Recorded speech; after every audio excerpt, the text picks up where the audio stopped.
Connection's good. Okay, here we go. Hello to you all, wherever you are in the world right now, and welcome to the lost final hour of our live marathon readathon of Jane Austen's Pride and Prejudice. Just a little bit of context before we recommence. Last Sunday, on the 12th of July, ourselves and over 100 wonderful performer readers performed and read the entire Pride and Prejudice unabridged, including the changeovers of performer readers and reintroductions. It took over 13 hours, beginning at midday and concluding sometime after 1 a.m. For us, a very long day indeed. However, what we didn't know was that YouTube does not archive video content that's any longer than 12 hours. We didn't realize this till after the event had taken place, meaning that afterwards, much to our horror, we were missing just over an hour of footage. We decided in turn to restore this lost hour, as we know some of the audiences who saw it broadcast live want to see it again, and other audiences who missed it live because it was quite late in the evening would love to see how it ended. Most importantly, we want you to see the fantastic work that our performer readers did last week. So we will do our best to replicate the last hour of last week's performance reading.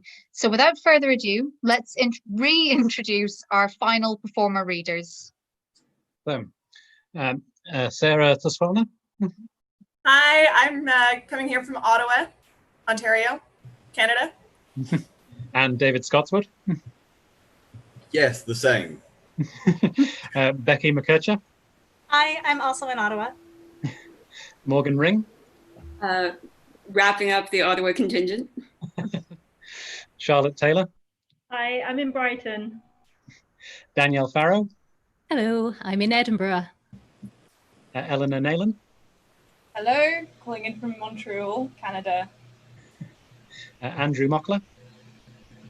Hello, I'm calling in from Munich, Germany. Jazz Weyer Brown.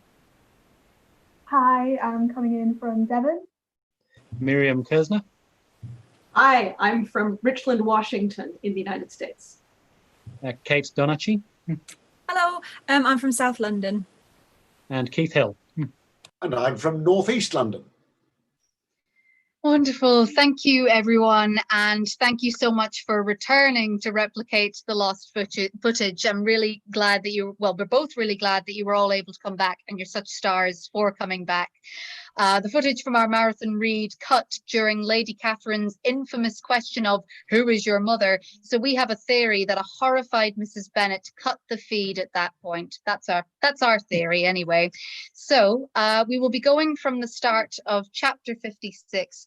Just as a reminder to everyone watching, the reason why the Austen Readathon took place in the first place, we're Sun and Moon Theatre, a theatre company based in Exeter. I'm Melissa Barrett. And I'm David Johnson. You can carry on. Oh, okay. Yeah. And so, yes, to sum up, theatres are in crisis right now and are under threat of mass redundancies and even closures in some more extreme circumstances. A world without our theatres is unimaginable, and the goal of this marathon read was to raise awareness and play a part in saving our theatres. And this is where you, watching around the world, wherever you may be, come in.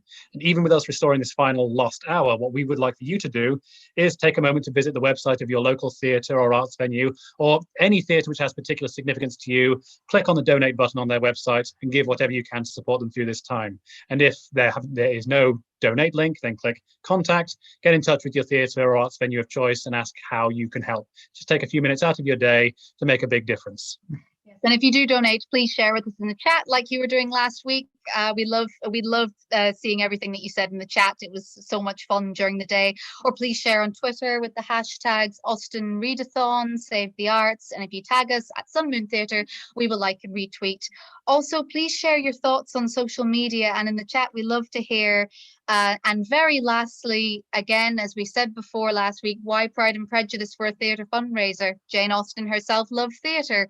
She frequently attended the theatre. She acted in private performances. She wrote plays. And Pride and Prejudice itself, very theatrical sensibility. In fact, it was the anniversary of Jane Austen's death yesterday. And we had originally been tempted to deliver the Austen Readathon on that same date, but it was also the same date as my birthday. So we thought it was wise to avoid that date. So thank you so much. And now on to chapter 56 and to the end of the novel. Thank you so much. Chapter 56.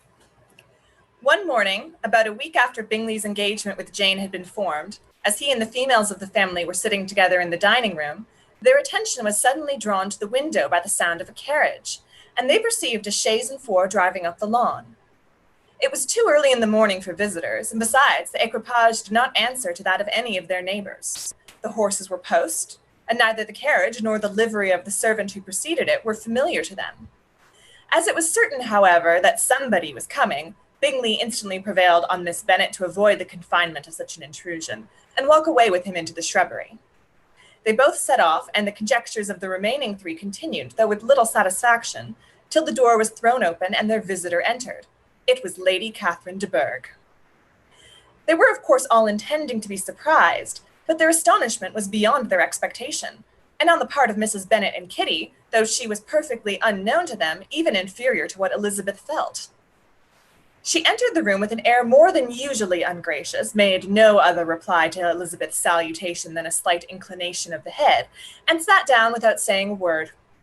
Elizabeth had mentioned her name to her mother on her ladyship's entrance, though no request of introduction had been made. Mrs. Bennet, all amazement, though flattered by having a guest of such high importance, received her with the utmost politeness. After a moment sitting in silence, she said very stiffly to Elizabeth, I hope you are well, Miss Bennet. That lady, I suppose, is your mother? Elizabeth replied very concisely that she was. And that, I suppose, is one of your sisters.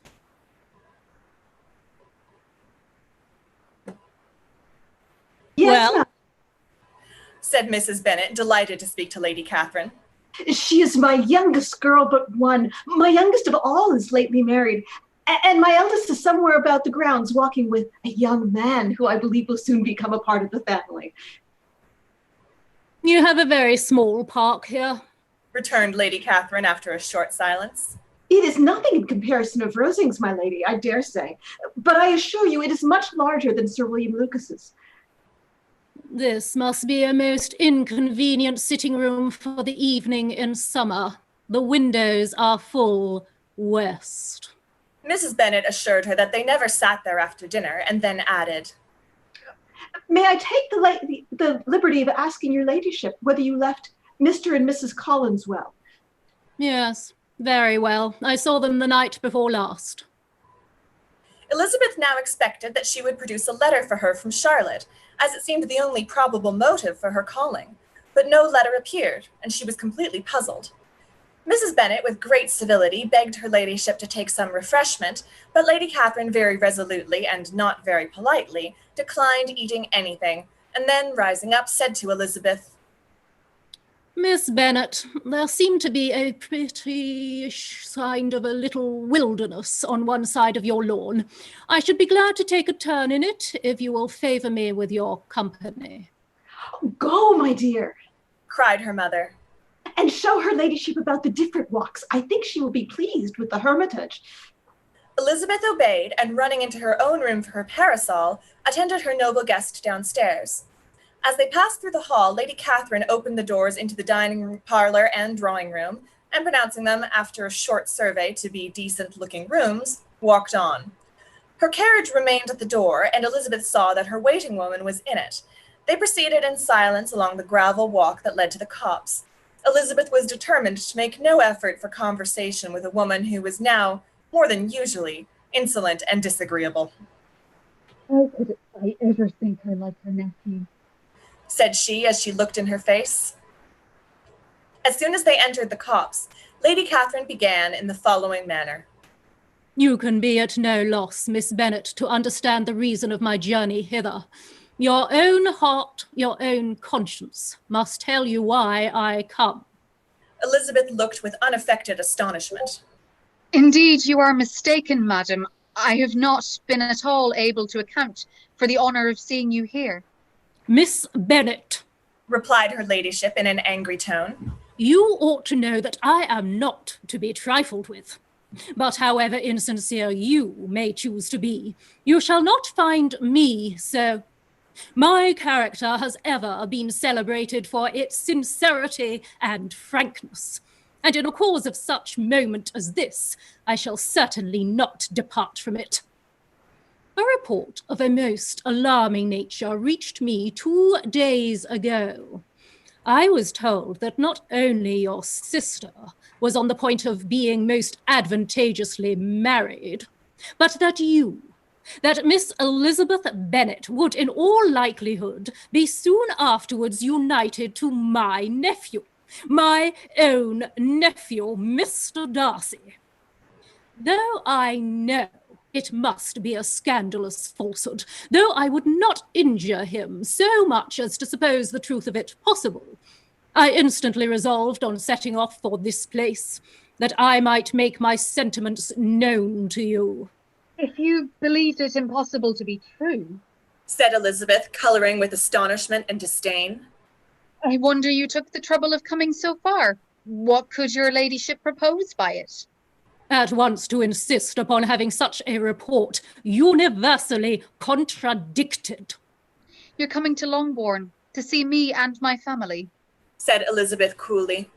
Will be rather a confirmation of it, if indeed such a report is in existence. If? Do you then pretend to be ignorant of it? Has it not been industriously circulated by yourselves? Do you not know that such a report is spread abroad? I never heard that it was. And can you likewise declare that there is no foundation for it? I do not pretend to possess equal frankness with your ladyship. You may ask questions, which I shall not choose to answer. This is not to be borne. Miss Bennet, I insist on being satisfied. Has my nephew made you an offer of marriage? Your ladyship has declared it to be impossible. It ought to be so. It must be so while he retains the use of his reason. But your arts and allurements may, in a moment of infatuation, have made him forget what he owes to himself and to all his family. You may have drawn him in. If I have, I shall be the last person to confess it. Miss Bennet, do you know who I am? I have not been accustomed to such language as this. I am almost the nearest relation he has in the world, and am entitled to know all his dearest concerns. But you are not entitled to know mine, nor will such behaviour as this ever induce me to be explicit. Let me be rightly understood. This match, to which you have the presumption to aspire, can never take place. No, never. Mr. Darcy is engaged to my daughter. Now, what have you to say? Only this, that if he is so, you can have no reason to suppose he will make an offer to me. Lady Catherine hesitated for a moment and then replied. The engagement between them is of a peculiar kind. From their infancy, they have been intended for each other. It was the favourite wish of his mother as well as of hers. While in their cradle, we planned the union. And now, at the moment when the wishes of both sisters would be accomplished in their marriage, to be prevented by a young woman of inferior birth, of no importance in the world, and wholly unallied to the family. Do you pay no regard to the wishes of his friends, to his tacit engagement with Mr. Berg? Are you lost to every feeling of propriety and delicacy? Have you not heard me say that from his earliest hours he was destined for his cousin? Yes, and I had heard it before, but what is that to me? If there is no other objection to my marrying your nephew, I shall certainly not be kept from it by knowing that his mother and aunt wished him to marry Mr. Berg. You both did as much as you could in planning the marriage. Its completion depended on others. If Mr. Darcy is neither by honour nor inclination confined to his cousin, why is not he to make another choice? And if I am that choice, Why may I not accept him? Because honour, decorum, prudence, nay, interest forbid it. Yes, Miss Bennet, interest. For do not expect to be noticed by his family or friends if you wilfully act against the inclinations of all. You will be censured, slighted, and despised by everyone connected with him. Your alliance will be a disgrace.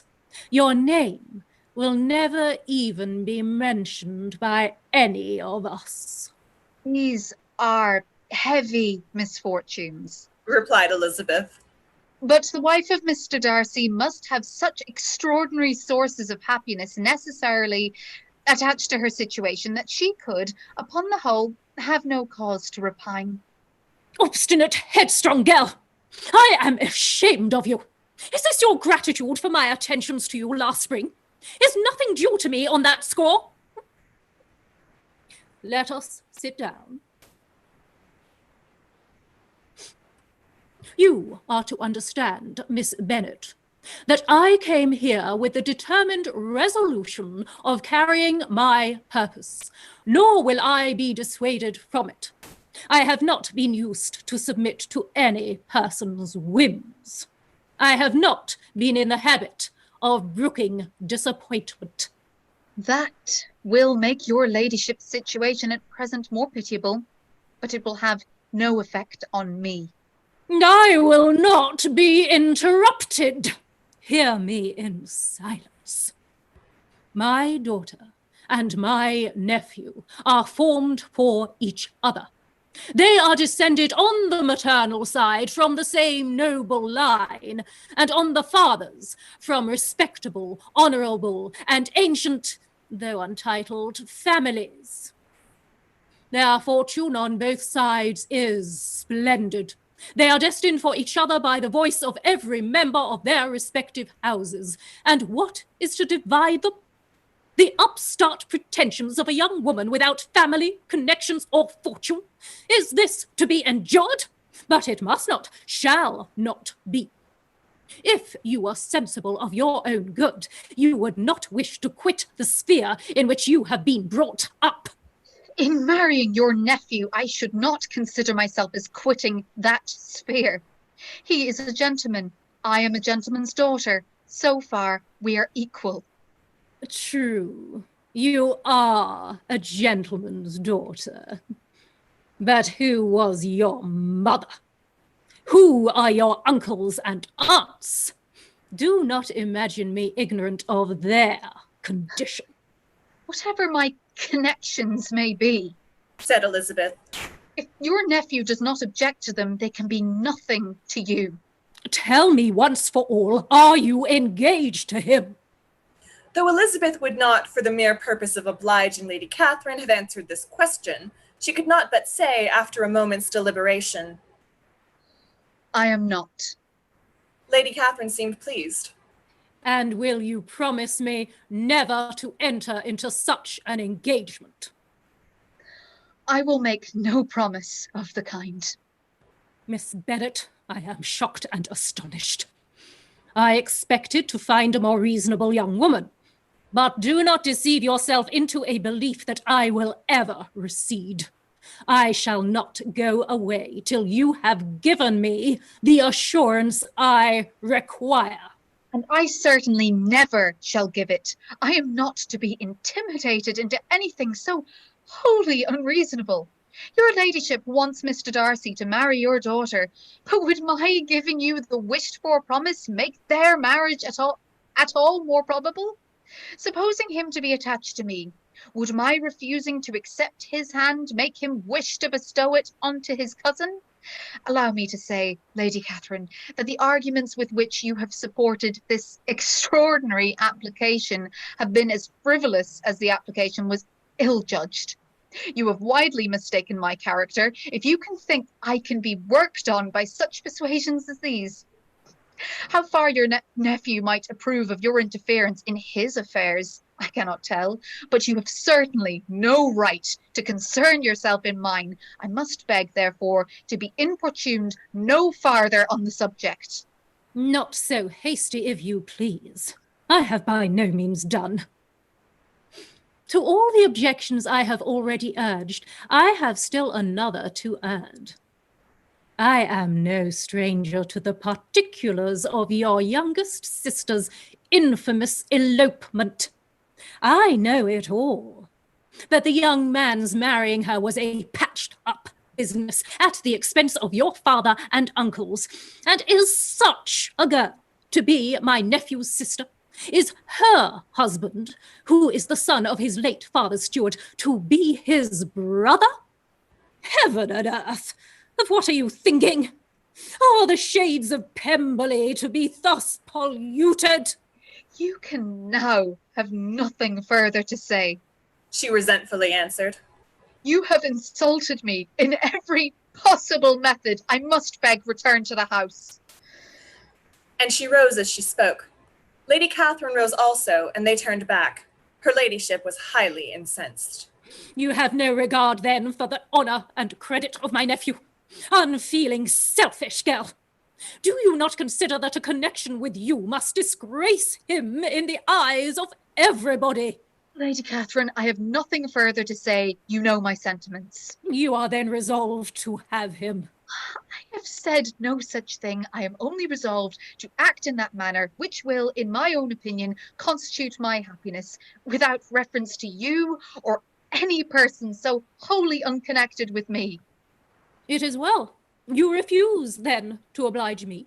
You refuse to obey the claims of duty, honour, and gratitude. You are determined to ruin him in the opinion of all his friends and make him the contempt of the world. Neither duty, nor honour, nor gratitude, replied Elizabeth, have any possible claim on me in the present instance. No principle of either would be violated by my marriage with Mr. Darcy. And with regard to the resentment of his family or the indignation of the world, if the former were excited by his marrying me, it would not give me one moment's concern. And the world in general would have too much sense to join in the scorn. And this is your real opinion. This is your final resolve. Very well. I shall now know how to act. Do not imagine, Miss Bennett, that your ambition will ever be gratified. I came to try you. I hope to find you reasonable, but depend upon it, I will carry my point. In this manner, Lady Catherine talked on till they were at the door of the carriage, when, turning hastily round, she added, I take no leave of you, Miss Bennett. I send no compliments to your mother. You deserve no such attention. I am most seriously displeased. Elizabeth made no answer, and without attempting to persuade her ladyship to return into the house, walked quietly into it herself. She heard the carriage drive away as she proceeded upstairs. Her mother impatiently met her at the door of the dressing room to ask why Lady Catherine would not come in again and rest herself. She did not choose it, said her daughter. She would go. She is a very fine-looking woman, and her calling here was prodigiously civil, for she only came, I suppose, to tell us the Collinses were well. She is on her road somewhere, I dare say, and so passing through Meryton. Thought she might as well call on you. I suppose she had nothing particular to say to you, Lizzie. Elizabeth was forced to give in to a little falsehood here, for to acknowledge the substance of their conversation was impossible.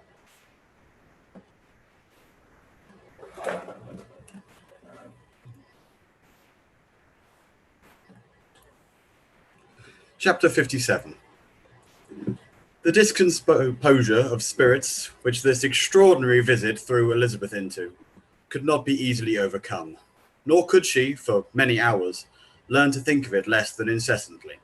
Lady Catherine, it appeared, had actually taken the trouble of this journey from Rosings for the sole purpose of breaking off her supposed engagement with Mr. Darcy. It was a rational scheme, to be sure, but from what the report of their engagement could originate, Elizabeth was at a loss to imagine, till she recollected that his being the intimate friend of Bingley, and her being the sister of Jane, was enough, at a time when the expectation of one wedding made everybody eager for another to supply the idea. She had not herself forgotten to feel that the marriage of her sister must bring them more frequently together, and her neighbours at Lucas Lodge, therefore, for through their communication with the Collinses, the report, she concluded, had reached Lady Catherine, had only set that down as almost certain and immediate, which she had looked forward to as possible at some future time. In revolving Lady Catherine's expressions, however, she could not help feel some uneasiness as to the possible consequences of her persisting in this interference. From what she had said of her resolution to prevent their marriage, it occurred to Elizabeth that she must meditate an application to her nephew, and how he might take a similar representation of the evils attached to a connection with her she dared not pronounce. She knew not the exact degree of his affection for his aunt, or his dependence on her judgment, but it was natural to suppose that he thought much higher of her ladyship than she could do, and it was certain that, in enumerating the miseries of a marriage with one whose immediate connections were so unequal to his own, his aunt would address him on his weakest side. With his notions of dignity, he would probably feel that the arguments, which to Elizabeth had appeared weak and ridiculous, contained much good sense and solid reasoning. If he had been wavering before as to what he should do, which had often seemed likely, the advice and entreaty of so near a relation might settle every doubt and determine him at once to be as happy as dignity unblemished could make him. In that case, he would return no more. Lady Catherine might see him in her way through town, and his engagement to Bingley of coming again to Netherfield must give way. If therefore an excuse for not keeping his promise should come to his friend within a few days, She added, I shall know how to understand it. I shall then give over every expectation, every wish of his constancy. If he is satisfied with only regretting me, when he might have obtained my affections in hand, I shall soon cease to regret him at all. The surprise of the rest of the family, on hearing who their visitor had been, was very great, but they obligingly satisfied it with the same kind of supposition which had appeased Mrs. Bennet's curiosity, and Elizabeth was spared from much teasing on the subject. The next morning, as she was going downstairs, she was met by her father, who came out of his library with a letter in his hand. Lizzie, said he, was going to look for you. Come into my room. She followed him thither, and her curiosity to know what he had to tell her was heightened by the supposition of its being in some manner connected with the letter he held. It suddenly struck her that it might be from Lady Catherine, and she anticipated with dismay all the consequent explanations. She followed her father to the fireplace, and they both sat down. He then said, I have received a letter this morning that has astonished me exceedingly. As it principally concerns yourself, you ought to know its contents. Did not know before that I had two daughters on the brink of matrimony. Let me congratulate you on a very important conquest. The colour now rushed into Elizabeth's cheeks in the instantaneous conviction of its being a letter from the nephew instead of the aunt, and she was undetermined whether to be pleased that he explained himself at all, or offended that his letter was not rather addressed to herself, when her father continued, You look conscious. Now, young ladies have great penetration in such matters as these, but I think I may defy even your sagacity to discover the name of your admirer. This letter is from Mr. Collins. Mr. Collins? And what can he have to say? Very much to the purpose, of course. He begins with congratulations on the approaching nuptials of my eldest daughter, of which it seems he's been told by some of the good-natured gossiping Lucases. I shall not sport with your impatience by reading what he says on that point. What relates to yourself is as follows. Having thus offered you the sincere congratulations of Mrs. Collins and myself on this happy event, let me now add a short hint on the subject of another, of which we have been advertised by the same authority. Your daughter Elizabeth, it is presumed, will not long bear the name of Bennett after her elder sister has resigned it, and the chosen partner of her fate may reasonably be looked up to as one of the most illustrious personages in this land. Can you possibly guess, Lizzie, who is meant by this? This young gentleman is blessed in a peculiar way with everything the heart of mortal can most desire: splendid property, noble kindred, and extensive patronage. Yet in spite of all these temptations, let me warn my cousin Elizabeth and yourself of what evils you may incur by a precipitate closure with this gentleman's proposals, which of course you will be inclined to take immediate advantage of. Have you any idea, Lizzie, who this gentleman is? Oh, but now it comes out. My motive for cautioning you is as follows. We have reason to believe that his aunt, Lady Catherine de Bourgh, does not look on the match with a friendly eye. Mr. Darcy, you see, is the man. Now, Lizzie, I think I've surprised you. Could he or the Lucases have pitched on any man within the circle of our acquaintance whose name would have given the lie more effectually to what they have related? Mr. Darcy, who never looks at any woman but to see a blemish, and who probably never looked at you in his life. It's admirable. Elizabeth tried to join in her father's pleasantry, but could only force one most reluctant smile. Never had his wit been directed in a manner so little agreeable to her. Are you not diverted? Oh, yes. Pray read on. After mentioning the likelihood of this marriage to her ladyship last night, she immediately, with her usual condescension, expressed what she felt on the occasion, when it became apparent that on the score of some family objections on the part of my cousin, she would never give her consent to what she termed so disgraceful a match. I thought it my duty to give the speediest intelligence of this to my cousin, that she and her noble admirer may be aware of what they are about, and not run hastily into a marriage which has not been properly sanctioned. Mr. Collins moreover adds, I am truly rejoiced that my cousin Lydia's sad business has been so well hushed up, and am only concerned that their living together before the marriage took place should be so generally known. I must not, however, neglect the duties of my station, or refrain from declaring my amazement at hearing that you received the young couple into your house as soon as they were married. It was an encouragement of vice, and had I been the rector of Longbourn, I should very strenuously have opposed it. You ought certainly to forgive them as a Christian, but never to admit them in your sight or allow their names to be mentioned in your hearing. That is his notion of Christian forgiveness. The rest of his letter is only about his dear Charlotte's situation and his expectation of a young olive branch. Lizzie, you look as if you didn't enjoy it. You're not going to be missish, I hope, and pretend to be affronted at an idle report. And for what do we live but to make sport for our neighbours and to laugh at them in our turn? Oh, Cried Elizabeth.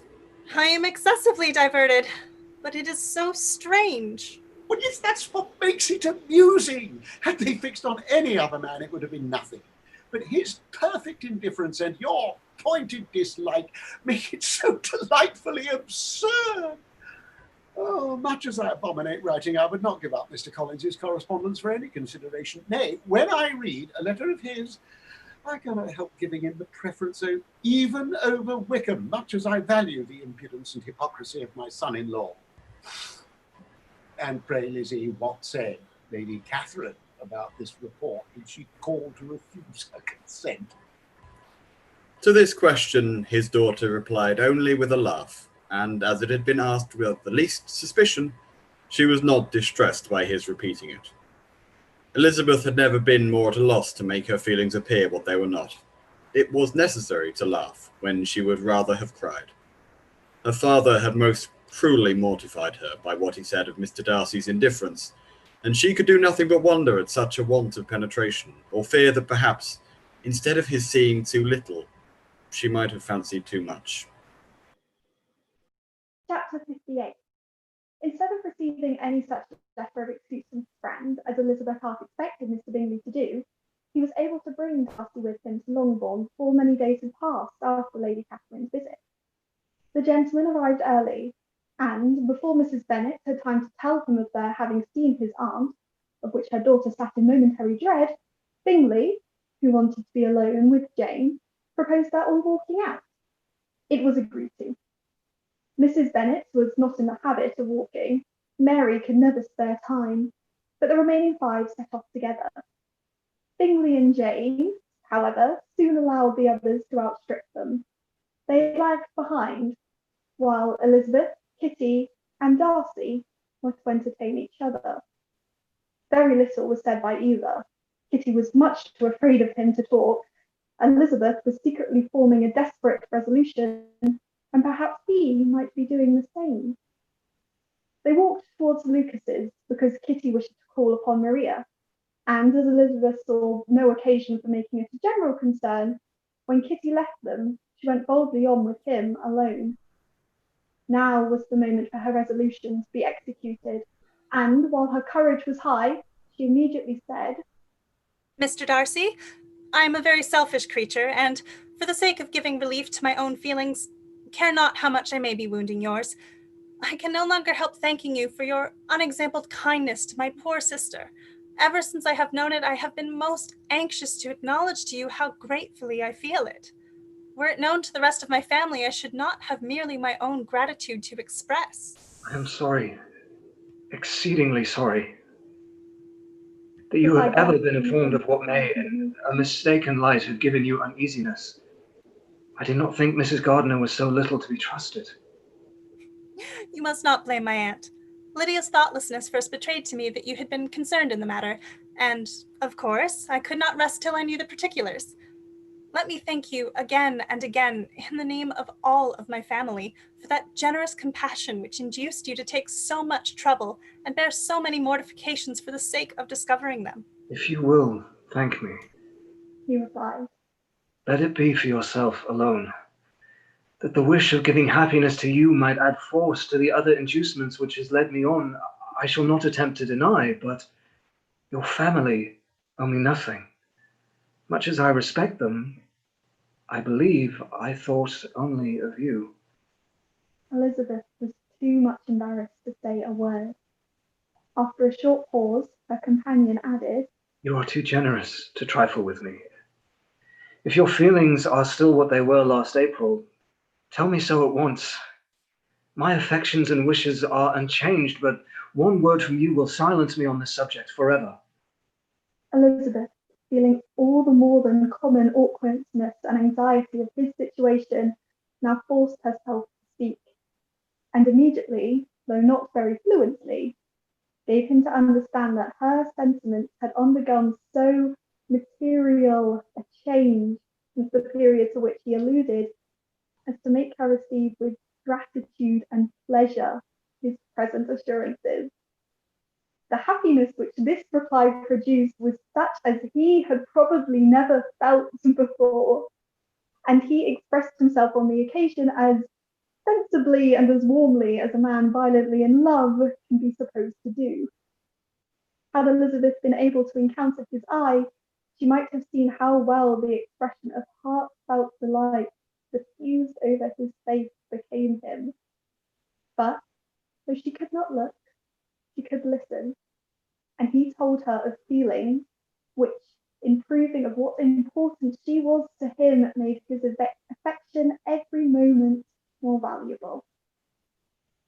They walked on, without knowing in what direction. There was too much to be thought and felt and said for attention to any other object. She soon learned that they were indebted for their present good understanding to the efforts of his aunt, who did call on him in her return through London, and there relate her journey to Longbourn, its motive, and the substance of her conversation with Elizabeth, dwelling empathically on every expression of the latter, which, in her ladyship's apprehension, peculiarly denoted her perverseness and assurance, in the belief that such a relation must insist her endeavours to obtain that promise from her nephew which she had refused to give.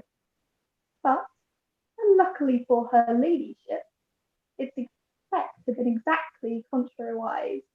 You taught me to hope, Said he, as I had scarcely ever allowed myself to hope before. I knew enough of your disposition to be certain that, had you been absolutely, irrevocably decided against me, you would have acknowledged it to Lady Catherine frankly and openly. Elizabeth coloured and laughed as she replied, Yes, you know enough of my frankness to believe me capable of that. After abusing you so abominably to your face, I could have no scruple in abusing you to all your relations. What did you say of me that I did not deserve? For though your accusations were ill-founded, formed on mistaken premises, my behavior to you at that time had merited the severest reproof. It was unpardonable. I cannot think of it without abhorrence. We will not quarrel for the greater share of blame annexed to that evening, said Elizabeth. The conduct of neither, if strictly examined, will be irreproachable, but since then we have both, I hope, improved in civility. I cannot be so easily reconciled to myself. The recollection of what I then said, of my conduct, my manners, my expressions during the whole of it is now, and has been many months, inexpressibly painful to me. Your reproof, so well applied, I shall never forget. You have behaved, if you had behaved in a more gentlemanlike manner. Those were your words. You know not, you can scarcely conceive how they have tortured me. Though it was some time, I confess, before I was reasonable enough to allow their justice. I was certainly very far from expecting them to make so strong an impression. I had not the smallest idea of their being ever felt in such a way. I can easily believe it. You thought me then devoid of every proper feeling, I am sure you did. The turn of your countenance I shall never forget, as you said that I could not have addressed you in any possible way that would induce you to accept me. Oh, do not repeat what I then said. These recollections will not do at all. I assure you that I have long been most heartily ashamed of it. Darcy mentioned his letter. Did it? Said he. Did it soon make you think better of me? Did you, on reading it, give any credit to its contents? She explained what its effect on her had been, and how gradually all her former prejudices had been removed. I knew that what I wrote must have given you pain, but it was necessary. I hope you have destroyed the letter. There was one part especially, the opening of it, which I should dread your having the power of reading again. I can remember some expressions which might justly make you hate me. The letter shall certainly be burnt, if you believe it essential to the preservation of my regard. But though we have both reason to think my opinions not entirely unalterable, they are not, I hope, quite so easily changed as that implies. When I wrote that letter, replied Darcy, I believed myself perfectly calm and cool, but I am since convinced that it was written in a dreadful bitterness of spirit. The letter perhaps began in bitterness, but it did not end so. The adieu is charity itself. But think no more of the letter. The feelings of the person who wrote and the person who received it are now so widely different than what they were then, that every unpleasant circumstance attending it ought to be forgotten. You must learn some of my philosophy. Think only of the past as its remembrance gives you pleasure. I cannot give you credit for any philosophy of the kind. Your retrospections must be so totally void of reproach that the contentment arising from them is not of philosophy, but, what is much better, of innocence. But with me, it is not so. Painful recollections which will intrude, which ought not to be repelled. I have been a selfish being all my life, in practice, though not in principle. As a child, I was taught what was right, but I was taught not to correct my temper. I was given good principles, but left to follow them in pride and conceit. Unfortunately, an only son, for many years an only child, I was spoilt by my parents, who, though good themselves, my father particularly, all that was benevolent and amiable, allowed, encouraged, almost taught me to be selfish and overbearing, to care for none beyond my own family circle, to think meanly of the rest of the world, to wish, at least, to think meanly of their sense and worth compared with my own. Such I was from 8 to 28, and such I might still have been, but for you, dearest, loveliest Elizabeth. What do I not owe you? You taught me a lesson, hard indeed at first, but most advantageous. By you, I was properly humbled. I came to you without a doubt of my reception. You showed me how insufficient were all my pretensions to please a woman worthy of being pleased. Had you then persuaded yourself that I should? Indeed I had. What would you think of my vanity? I believed you to be wishing, expecting my addresses. My manners must have been in fault, but not intentionally, I assure you. I never meant to deceive you, but my spirits might often lead me wrong. How you must have hated me after that evening.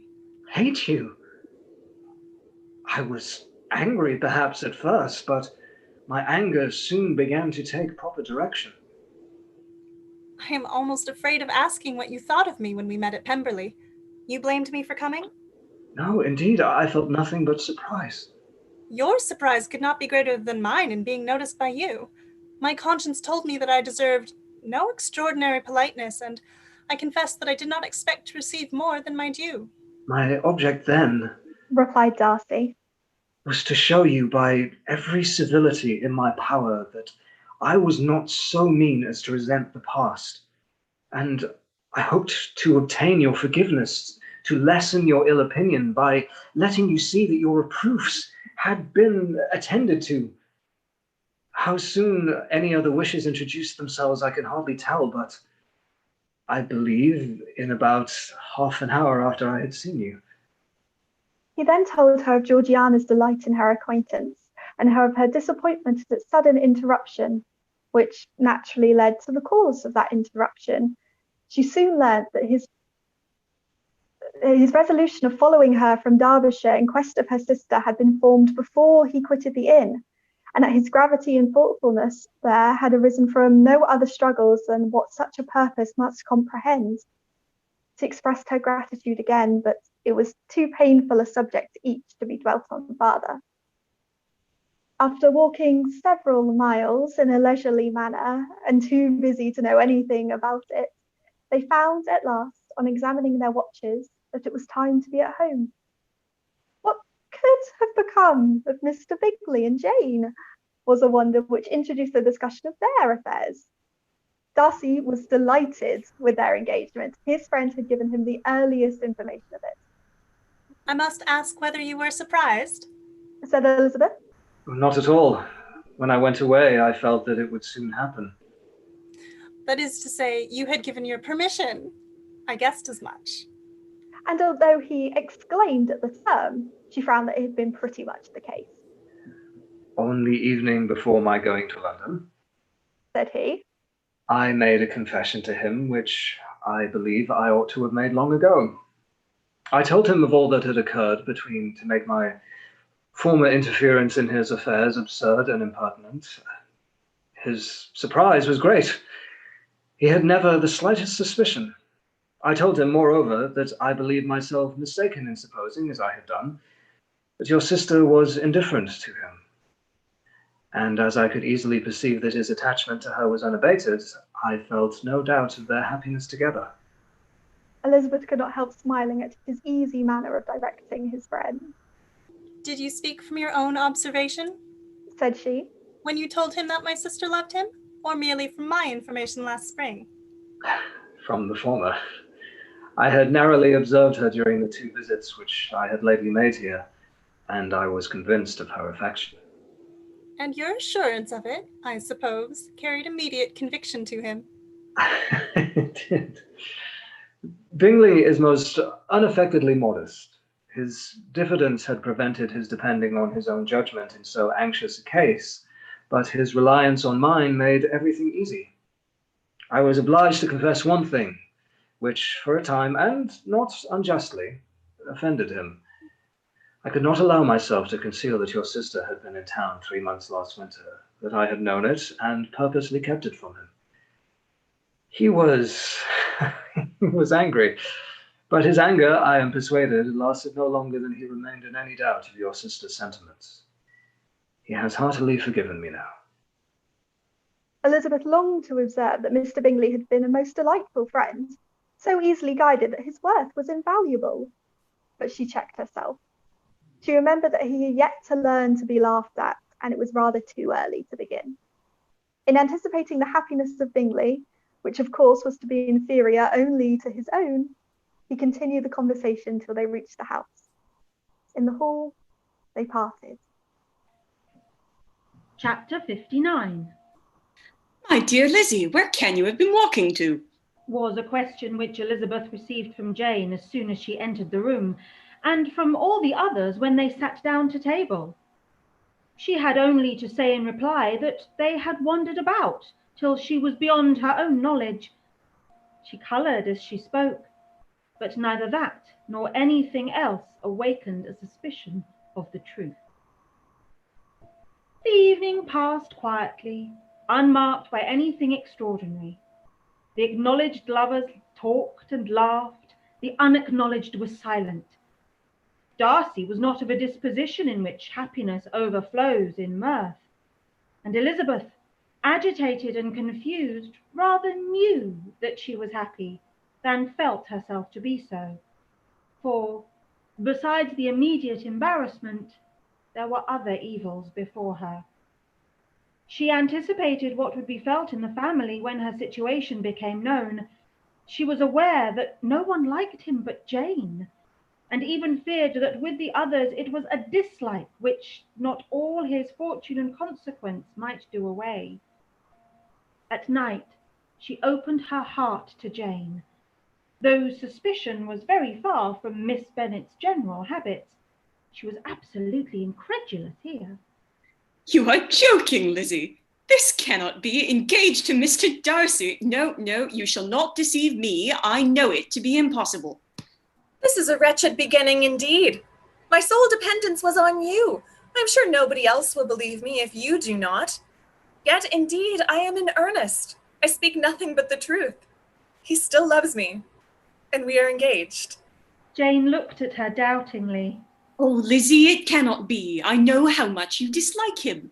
You know nothing of the matter. That is all to be forgot. Perhaps I did not always love him so well as I do now. But in such cases as these, a good memory is unpardonable. This is the last time I shall ever remember it myself. Miss Bennet still looked all amazement. Elizabeth again, and more seriously, assured her of its truth. Good heaven, can it be really so? Yet now I must believe you, cried Jane. My dear, dear Lizzie, I do congratulate you. But are you certain, forgive the question, are you quite certain that you can be happy with him? There can be no doubt of that. It is settled between us already that we are to be the happiest couple in the world. But are you pleased, Jane? Shall you like to have such a brother? Very, very much. Nothing could give either Bingley or myself more delight. But we considered it, we talked of it as impossible. And you really love him quite well enough. Oh, Lizzie, do anything rather than marry without affection. Are you quite sure that you feel what you ought to do? Oh, yes. You will only think I feel more than I ought to do when I tell you all. What do you mean? Why, I must confess that I love him better than I do Bingley. I am afraid you will be angry. My dearest sister, now be serious. I want to talk very seriously. Let me know everything that I am to know without delay. Will you tell me how long you have loved him? It has been coming on so gradually that I hardly know when it began. But I believe it must date from my first seeing his beautiful grounds at Pemberley. Another entreaty that she would be serious, however, produced the desired effect, and she soon satisfied Jane by her solemn assurances of attachment. When convinced on that article, Miss Bennet had nothing further to wish. Now I am quite happy, said she. For you will be as happy as myself. I always had a value for him. Were it for nothing but his love of you, I must always have esteemed him. But now, as Bingley's friend and your husband, there can be only Bingley and yourself more dear to me. But Lizzie, you have been very sly, very reserved with me. How little did you tell me of what passed at Pemberley and Lambton? I owe all that I know of it to another, not to you. Elizabeth told her the motives of her secrecy. She had been unwilling to mention Bingley, and the unsettled state of her own feelings had made her equally avoid the name of his friend. But now she would no longer conceal from her his share in Lydia's marriage.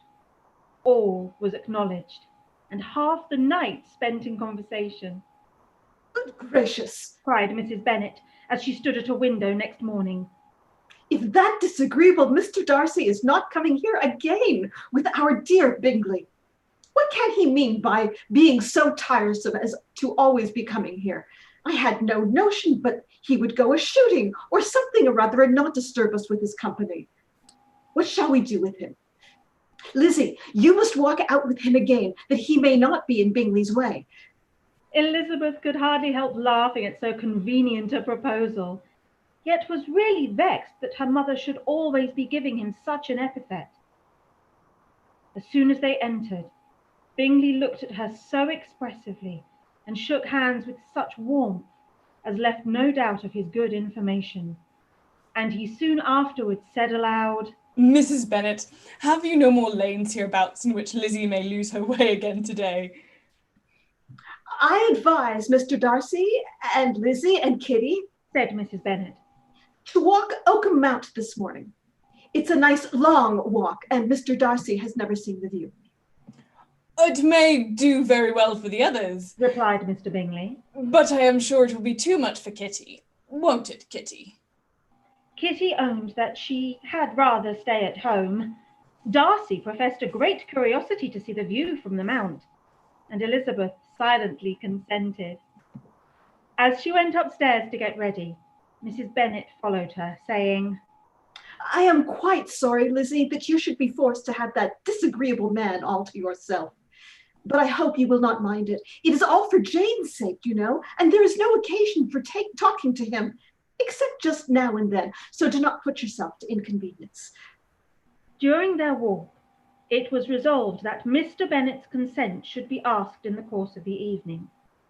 Elizabeth reserved to herself the application for her mother's. She could not determine how her mother would take it, sometimes doubting whether all his wealth and grandeur would be enough to overcome her abhorrence of the man.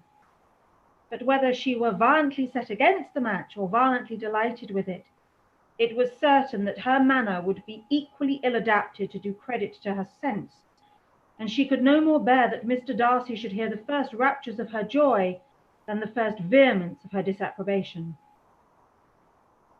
In the evening, soon after Mr. Bennet withdrew to the library, she saw Mr. Darcy rise also and follow him, and her agitation on seeing it was extreme. She did not fear her father's opposition, but he was going to be made unhappy, and that it should be through her means that she, his favourite child, should be distressing him by her choice, should be filling him with fears and regrets in disposing of her, was a wretched reflection, and she sat in misery till Mr. Darcy appeared again, when, looking at him, she was a little relieved by his smile. In a few minutes he approached the table where she was sitting with Kitty, and, while pretending to admire her work, said in a whisper, Go to your father. He wants you in the library. She was gone directly. Her father was walking about the room, looking grave and anxious. Lizzie, Said he, what are you doing? Are you out of your senses to be accepting this man? Have you not always hated him? How earnestly did she then wish that her former opinions had been more reasonable, her expressions more moderate. It would have spared her from explanations and professions which it was exceedingly awkward to give, but they were now necessary, and she assured him with some confusion of her attachment to Darcy. Or, in other words, you are determined to have him? He is rich, to be sure, and you may have more fine clothes and fine carriages than Jane. But will they make you happy? Have you any other objection? Said Elizabeth. Than your belief of my indifference? None at all. We all know him to be a proud, unpleasant sort of man, but this would be nothing if you really liked him. I do like him, she replied with tears in her eyes. I love him. Indeed, he has no improper pride. He is perfectly amiable. You do not know what he really is, then pray do not pain me by speaking of him in such terms. Lizzie, said her father, I have given him my consent. He's the kind of man indeed to whom I should never dare refuse anything which he condescended to ask. If now I give it to you, if you are resolved on having him. But let me advise you to think better of it. I know your disposition, Lizzie. I know that you could be neither happy nor respectable unless you truly esteemed your husband, unless you looked up to him as a superior.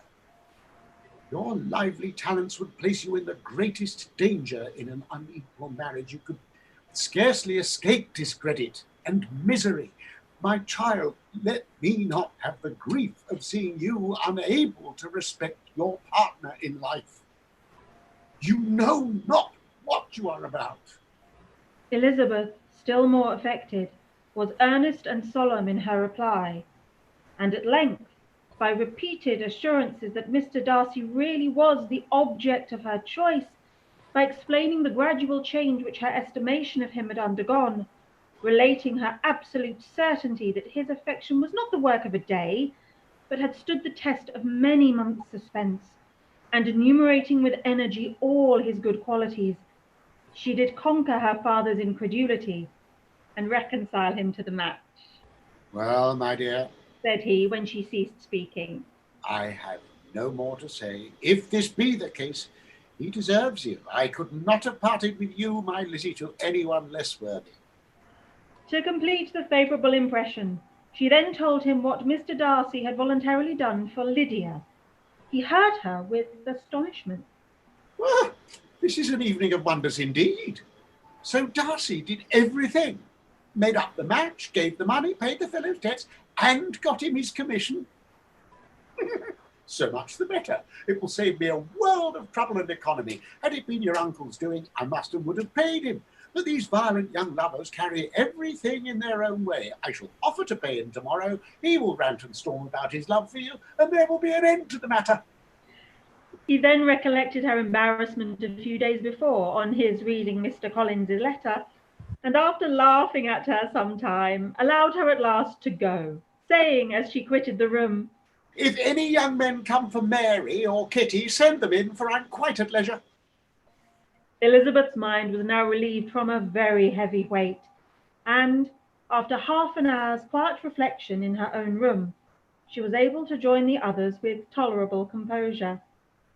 Everything was too recent for gaiety, but the evening passed tranquilly away.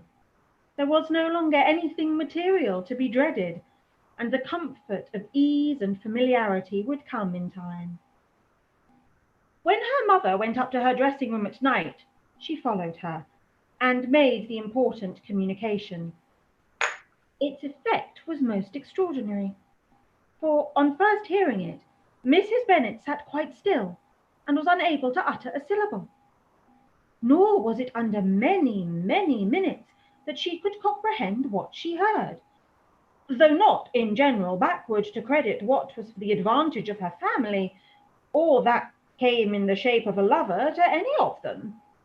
She began at length to recover, to fidget about in her chair, get up, sit down again, wonder, and bless herself. Good gracious!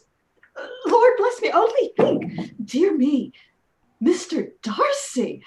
Who would have thought it? And is it really true? Oh, my sweetest Lizzie, how rich and great you will be. What pin money, what jewels, what carriages you will have. Jane is nothing to it, nothing at all. I am so pleased, so happy, such a charming man, so handsome, so tall. Oh, my dear Lizzie.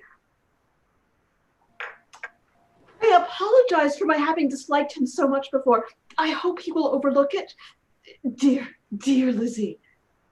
A house in town, everything that is charming. 3 daughters married. 10,000 a year. Oh Lord, what will become of me? I shall go distracted. This was enough to prove that her approbation need not be doubted, and Elizabeth, rejoicing that such an effusion was heard only by herself, soon went away. But before she had been 3 minutes in her own room, her mother followed her. My dearest child, she cried, of nothing else. 10,000 a year, and very likely more. Just as good as a lord, and a special license. You must and shall be married by a special license. But my dearest love, tell me what dish Mr. Darcy is particularly fond of, that I may have it tomorrow. This was a sad omen of what her mother's behaviour to the gentleman himself might be, and Elizabeth found that though in the certain possession of his warmest affection, and secure of her relations' consent, there was still something to be wished for. But the morrow passed off much better than she expected, for Mrs. Bennet luckily stood in such awe of her intended son-in-law that she ventured not to speak to him unless it was in her power to offer him any attention or mark her deference for his opinion. Elizabeth had the satisfaction of seeing her father taking pains to get acquainted with him, and Mr. Bennet soon assured her that he was rising every hour in his esteem. I admire all my 3 sons-in-law highly, said he. Wickham, perhaps, is my favourite, but I think I shall like your husband quite as well as James. Chapter 60. Elizabeth's spirits soon rising to playfulness again, she wanted Mr. Darcy to account for his having ever fallen in love with her. How could you begin? Said she. I can comprehend your going on charmingly, when you had once made a beginning. But what could have set you off in the first place? I cannot fix on the hour, or the spot, or the words which laid the foundation. It is too long ago. I was in the middle before I knew I had begun. My beauty you had early withstood, and as for my manners, my behavior to you was at least always bordering on the uncivil, and I never spoke to you without rather wishing to give you pain than not. Now be sincere. Did you admire me for my impertinence? For the liveliness of your mind, I did. You may as well call it impertinence at once. It was very little less.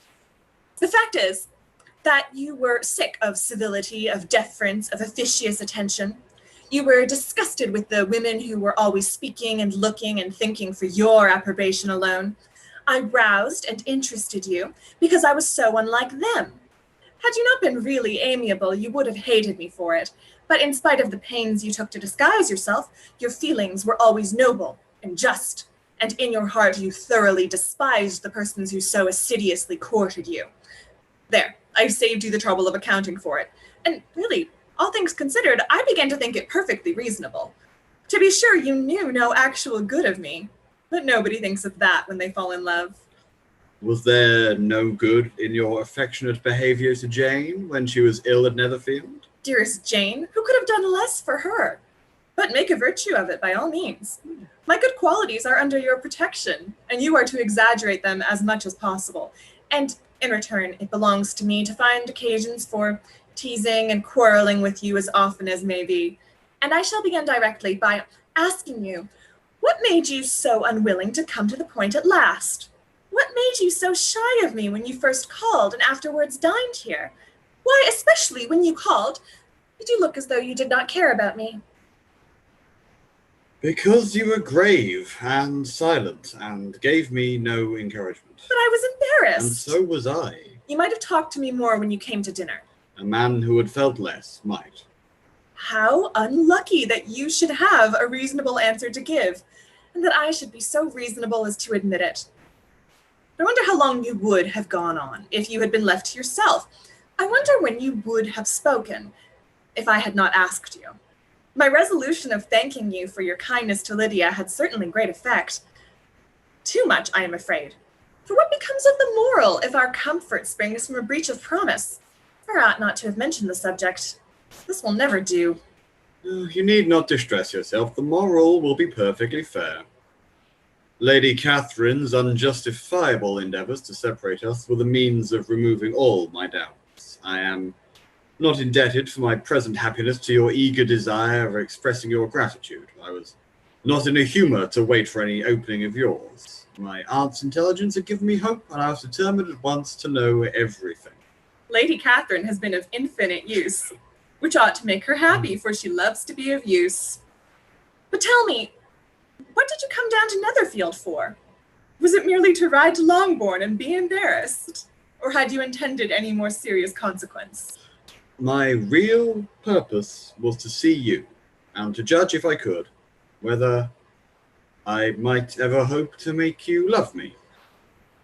My avowed one, or what I avowed to myself, was to see whether your sister was still partial to Bingley, and if she were, to make the confession to him which I have since made. Shall you ever have the courage to announce to Lady Catherine what is to befall her? I am more likely to want more time than courage, Elizabeth, but it ought to be done, and if you will give me a sheet of paper, it shall be done directly. And if I had not a letter to write myself, I might sit by you and admire the evenness of your writing, as another young lady once did. But I have an aunt, too, who must not be longer neglected. From an unwillingness to confess how much her intimacy with Mr. Darcy had been overrated, Elizabeth had never yet answered Mrs. Gardiner's long letter, but now, having that to communicate which she knew would be most welcome, she was almost ashamed to find that her uncle and aunt had already lost 3 days of happiness, and immediately wrote as follows. I would have thanked you before, my dear aunt, as I ought to have done, for your long, kind, satisfactory detail of particulars. But to say the truth, I was too cross to write. You supposed more than really existed. But now, suppose as much as you choose, give a loose rein to your fancy, indulge your imagination in every possible flight which the subject will afford. And unless you believe me actually married, you cannot greatly err. You must write again very soon and praise him a great deal more than you did in your last. I thank you again and again for not going to the lakes. How could I be so silly as to wish it? Your idea of the ponies is delightful. We will go round the park every day. I am the happiest creature in the world. Perhaps other people have said so before, but not one with such justice.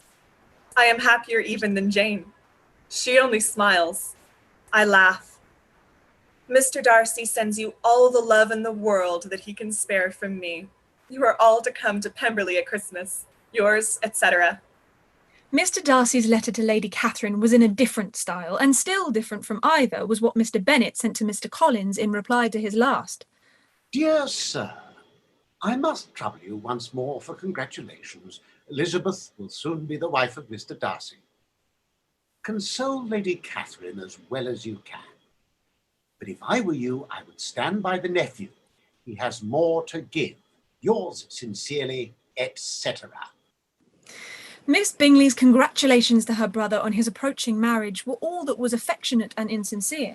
She wrote even to Jane on the occasion to express her delight and repeat all her former professions of regard.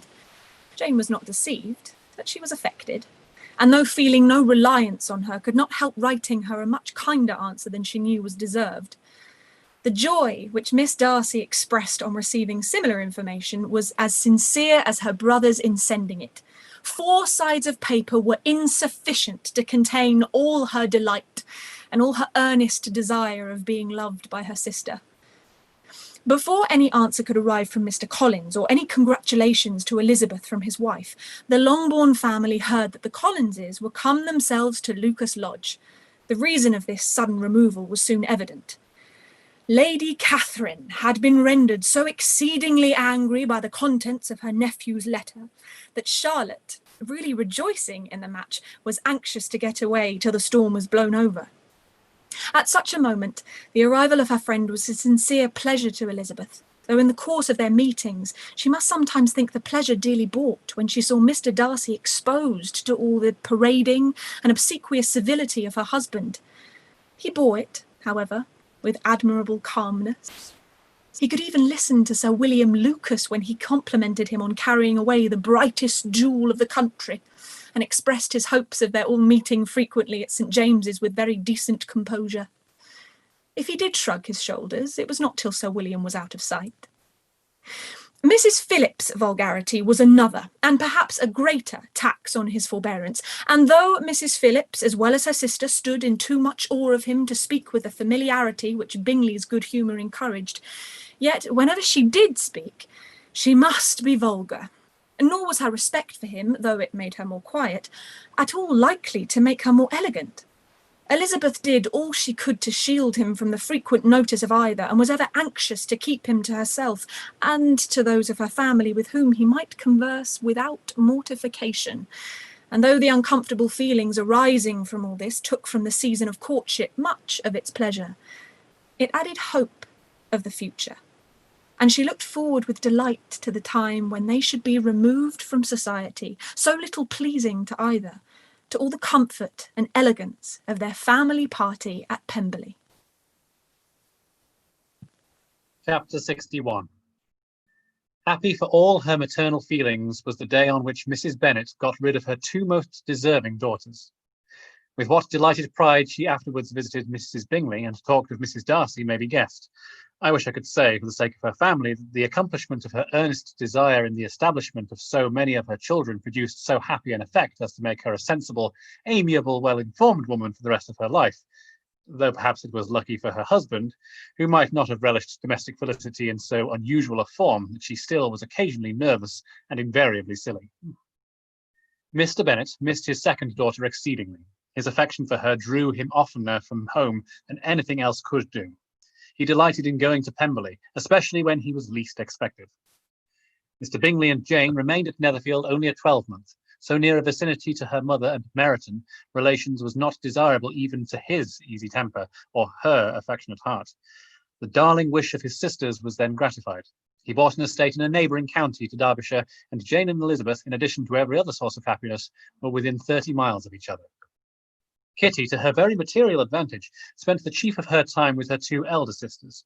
In society so superior to what she had generally known, her improvement was great. She was not of so ungovernable a temper as Lydia, and, removed from the influence of Lydia's example, she became, by proper attention and management, less irritable, less ignorant, and less insipid. From the further disadvantage of Lydia's society, she was, of course, carefully kept, and though Mrs. Wickham frequently invited her to come and stay with her, with the promise of balls and young men, her father would never consent to her going. Mary was the only daughter who remained at home, and she was necessarily drawn from the pursuit of accomplishments by Mrs. Bennet's being quite unable to sit alone. Mary was obliged to mix more with the world, but she could still moralize over every morning visit, and as she no longer mortified by comparisons between her sister's beauty and her own, it was suspected by her father that she submitted to the change without much reluctance. As for Wickham and Lydia, their characters suffered no revolution from the marriage of her sisters. He bore with philosophy the conviction that Elizabeth must now become acquainted with whatever of his ingratitude and falsehood had before been unknown to her, and in spite of everything, was not wholly without hope that Darcy might yet be prevailed on to make his fortune. The congratulatory letter which Elizabeth received from Lydia on her marriage explained to her that, by his wife at least, if not by himself, such a hope was cherished. The letter was to this effect. My dear Lizzie, I wish you joy. If you love Mr. Darcy half as well as I do my dear Wickham, you must be very happy. It is a great comfort to have you so rich, and when you have nothing else to do, I hope you will think of us. I am sure Wickham would like a place at court very much, and I do not think we shall have quite enough money to live upon without some help. Any place would do, of about 300 or 400 a year. But, however, do not speak to Mr. Darcy about it if you would rather not. Yours, etc. As it happened that Elizabeth had much rather not, she endeavoured in her answer to put an end to every entreaty and expectation of the kind. Such relief, however, as it was in her power to afford, by the practice of what might be called economy in her own private expenses, she frequently sent them. It had always been evident to her that such an income as theirs, under the direction of two persons so extravagant in their wants and heedless of the future, must be very insufficient to their support. And whenever they changed their quarters, either Jane or herself were sure of being applied to for some little assistance towards discharging their bills. Their manner of living, even when the restoration of peace dismissed them to a home, was unsettled in the extreme. They were always moving from place to place in quest of a cheap situation, always spending more than they ought. His affection for her soon sunk into indifference. Hers lasted a little longer, and in spite of her youth and her manners, she retained all the claims to reputation which her marriage had given her. Though Darcy could never receive him at Pemberley, yet for Elizabeth's sake, he assisted him further in his profession. Lydia was occasionally a visitor there, when her husband was gone to enjoy himself in London or Bath. And with the Bingleys, they both of them frequently stayed so long that even Bingley's good humour was overcome, and he proceeded so far as to talk of giving them a hint to be gone. Miss Bingley was very deeply mortified by Darcy's marriage, but as she thought it advisable to retain the right of visiting at Pemberley, she dropped all her resentment, was fonder than ever of Georgiana, almost as attentive as Darcy as heretofore, and paid off every arrear of civility to Elizabeth. Pemberley was now Georgiana's home, and the attachment of the sisters was exactly what Darcy had hoped to see. They were able to love each other even as well as they intended. Georgiana had the highest opinion in the world of Elizabeth, though at first she often listened with an astonishment bordering on alarm at her lively, sportive manner of talking to her brother. He who had always inspired in herself a respect of which almost overcame her affection, she now saw the object of open pleasantry. Her mind received knowledge which had never before fallen in her way. By Elizabeth's instructions, she began to comprehend that a woman may take liberties with her husband, which a brother will not always allow in a sister more than 10 years younger than himself. Lady Catherine was extremely indignant on the marriage of her nephew, and as she gave way to all the genuine frankness of her character in her reply to the letter which announced its arrangement, she sent him language so very abusive, especially of Elizabeth, that for some time all intercourse was at an end. But at length, by Elizabeth's persuasion, he was prevailed on to overlook the offence and seek a reconciliation. And after a little further resistance on the part of his aunt, her resentment gave way, either to her affection for him or her curiosity to see how his wife conducted herself, and she condescended to wait on them at Pemberley, in spite of that pollution which its woods had received, not merely from the presence of such a mistress, but the visits of her uncle and aunt from the city. The Gardiners, they were always on the most intimate terms. Darcy, as well as Elizabeth, really loved them, and they were both ever sensible of the warmest gratitude towards the persons who, by bringing her into Derbyshire, had been the means of uniting them. And so concludes our restoration of the lost hour of our Pride and Prejudice readathon. Thank you so much to everyone who's tuned in at this late hour to catch up on our missing piece, and thank you so much to all of our wonderful performer readers for returning. But those of you who are still in the Zoom room, please switch your cameras and microphones back on. We'd love to see you again. I think quite a few people have already stepped out because they want to make dinner or tune into the live feed. If so, hello to you. Hello to you wherever you are. But yes, you were all wonderful. Thank you all so much for coming back and giving your time once again to this cause. And we're so pleased that we were able to restore those missing pieces. There's such fantastic chapters there. It was a shame to not have them on the archived recording. So we're so pleased that you came back and we were able to recapture them here. So yes, we're very grateful to you both. Yes, and also because obviously with last week, this end bit got lost as well. We do feel the need to say again a couple of things that we said. You all right? Yeah. Oh, good. He's fine. A couple of things that we said last week that obviously got lost with the 12-hour thing. So thank you to everyone who also helped to promote and share this event. Thank you so much to the organization Into Bodmin, who wonderfully shared this around last week. They're a company that we've done open air theatre with before. And what we had said last week was, as individuals, we can't reach as many people and encourage them to support such a cause because we're such a small theatre company. And yet through this event, because so many people were involved, we were able to reach so many people, which was truly humbling. And if we as a small company can reach far and wide, we encourage everyone to do the same, to continue to contribute towards theatre and the arts, whether it be through events such as these or any other kinds of events that result in donations to theatre companies, arts venues, heritage locations. So many places that just need the support right now. And I'll credit you with this because you said this. Yes, so yes, we are a drop in the ocean, but we have made some significant ripples through this event. I previously said today, but we have the benefit of hindsight now and have a not inconsiderable list, which social media was very kindly afforded us, with donations that were, well, theatres and arts venues that were donated to, for which I will hand back over to you, who collated this data. Oh yes, I know. This is amazing. This is something we wouldn't have been able to have said last week because we have been collating this throughout the week, which is from digging through social media alone.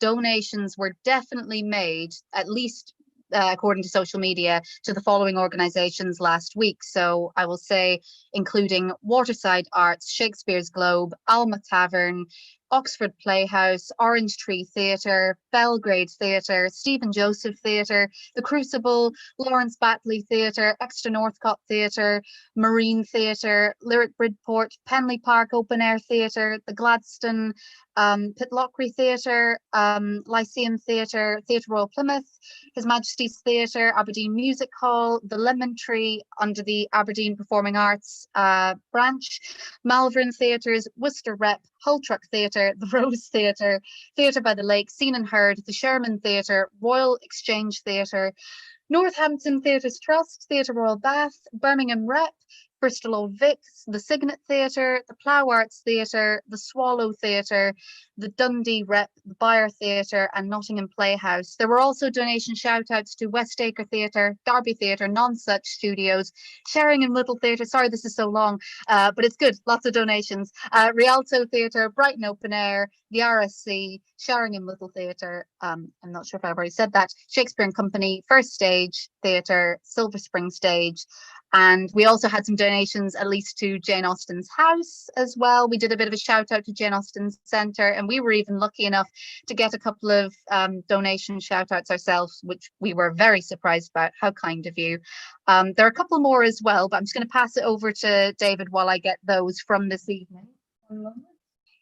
Yes, that's it's quite humbling, really, but to feel that this was what we set at this event to achieve, and the fact that so many people did tune in and did make donations to their local theatres, to their favourite arts venues, was really humbling. But it was a real gratifying feeling for us, because we felt we individually we can't donate to all these different venues, but if we can reach out and if we can get the word out there, then other people will support their venues and will make those donations. And the fact that it happened is incredibly humbling. It's also given us the impetus to consider something that we weren't previously considering, which may be to host similar events in the not too distant future. I think about a week ago we were feeling extraordinarily tired at this stage, and the idea had limited appeal to someone 13 and a half hours in, but now that we've had a chance to get a little bit of sleep in between, and to see the impact it had, to feel that if we were able to, off the back of this, spread the word out even further, draw the attention of even more people to participate, to get involved, to tune in, to donate, it means that yes, the incentive is there for us to put the work in and organise possibly another or maybe more of these events. I'll just say one for now, but we'll not dedicate ourselves to too much. Yeah. So just checking the chat this evening, donations also went out to the Welsh National Opera Company this evening, as well as in fact, I'm going to say this directly. This is from Katie Jones. It says donations goes out to Welsh National Opera Company and to its beautiful house here in Cardiff Bay, the Wales Millennium Centre. Thank you so much, Katie. Thank you. And I'm just scrolling down. Becky, you're there. But you said you'll be making donations to Ottawa Little Theatre, Great Canadian Theatre Company and the Gladstone. Thank you so much. Thank you so much. And we donated to Penley Park and to Theatre Royal Bath this evening. everything. So this is so nice. More donations have been made. We're so thrilled. We're so happy. So yeah, we may do another one of these. We'll keep you in the know. I think we said this last time as well, but next week next Sunday at 3 o'clock, we're doing an event with the Bristol Shakespeare Festival and Into Bodmin. Oh, lovely cat. Oh, 2 lovely cats. Oh, how nice. I'm so ecstatic. Oh, 3. I can't. You're gonna have to take over. Oh no, we don't. We don't have a real one. But yes, next week on the Sunday the 26th, we are performing events. Does anyone else have a cat they want to bring on before we finish this? I'm so excited. There may be more cats in the wings. Yes, on next Sunday, 26th of July, we are performing an event, live stream event through Bristol Shakespeare Festival, who we originally intended to perform as part of this year, but obviously we had to cancel our tour. And Into Bodmin. And Into Bodmin as well. So yes, in association with Bristol Shakespeare Festival and Into Bodmin, we're performing an event. I think it's at 3 p.m. next Sunday. Yes. Called Tea and Cakespeare. If you'd like to tune in and stay in touch with us, Sun and Moon Theatre, do tune in and follow us on social media for more updates about that event and any future events as well. Yes, we're on Facebook, we're on Twitter, we're on Instagram, and we have a website. Just keep in touch with us. We've also got an email address as well. I'll put the details in the chat in a moment. But the event on Sunday, it will be Tea and Cakespeare, as well as a lovely chat with the director of the Bristol Shakespeare Festival as well. We're going to chat about open air theatre, and we're also going to do a revival of our mechanical scenes from our Midsummer Night's Dream tour last year. We've revived it via the Zoom platform. We'll see how that goes. But thank you so much, everyone, and to everyone who was involved last week. You've all been wonderful, and thank you so much to everybody watching at home, who watched at home today and last week, and also to our special guests from last week as well. Just everyone's been amazing. You're all great. Thank you. Yes, and so yes, thank you once again for coming back and reinstating that lost hour. This is for posterity, so posterity will be proud of you. Say hello to posterity. Hello. I'll wave. Yep.